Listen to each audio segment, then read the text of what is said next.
Growing up, I was always told, you're not dumb, you're just different from all the other kids. And that's not a bad thing. Reflecting on this statement, I think that's what made me feel dumb. I didn't understand that it was okay to be, quote-unquote, different. At a very early age, I was pulled out of class to go to the special ed room to do what I hated most, reading.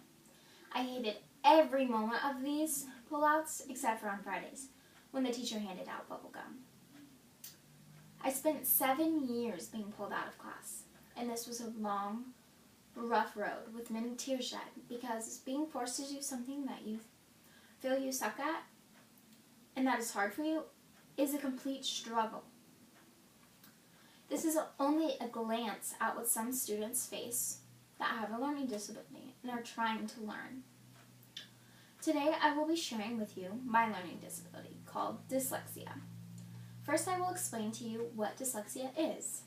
Then I will share with you some of the hardships and complications that are caused by this learning disability. And finally, I will share with you some of the tools that are out there to help people with learning disability. So, let's start by defining what dyslexia is. The National Center for Learning Disabilities explains dyslexia as a learning disability that affects reading.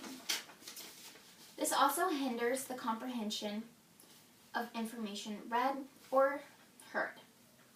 This also can affect the ability of writing, spelling, and even speaking. The National Center for Learning Disabilities points out that this is genetic.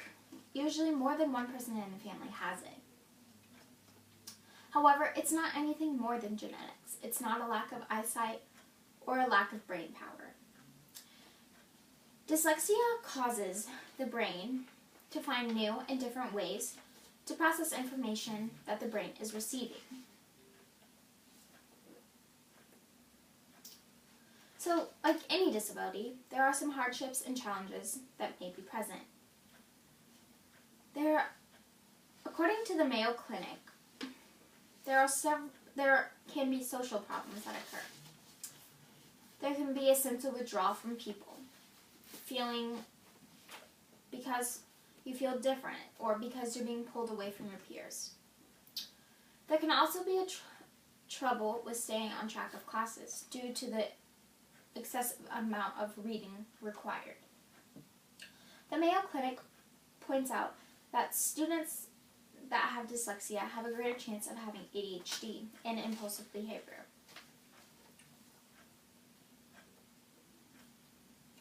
Even though there are some challenges with dyslexia, there's some tools out there that will help with the hardships of dyslexia and make them a little more doable.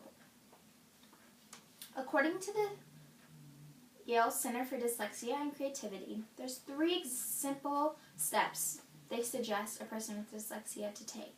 First, listen to the person that is speaking or talking or reading to you, because this will help you retain the information. They also suggest that you work on your memory skills and your observation skills. Another important tool is technology. For example, an iPad has the capability to do talk-to-text or text-to-speech. And talk-to-text is where a person has the capability to talk to the software and it will type what the person is speaking. And text-to-speak is where the software will read what is on the screen to the person.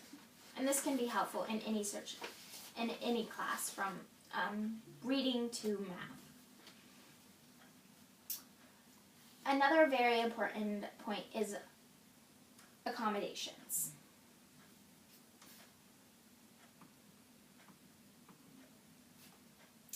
Testing accommodations. This can consider distraction-free room, extra time, a computer, or even someone to read your test to you. And this can be received from any level of schooling, from middle school or from elementary school all the way up to college. However, you must have documentation saying that you have a disability. So here I have brought up the WSU Vancouver's Access Center's website, which has all the information on the testing accommodations and different services that WSU Vancouver offers to its students, which is pretty amazing that we have this. So, in conclusion, my hardships I have faced being dyslexic have been great. However, I've had amazing support from my parents, and I have learned what I need to do to excel in my school.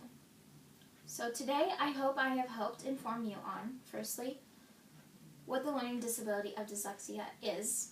Secondly, I hope to help inform you on the hardships and the struggles some people face from being dyslexic. And finally, I hope to help inform you on the different tools and technologies a person with dyslexia has to offer. Thank you.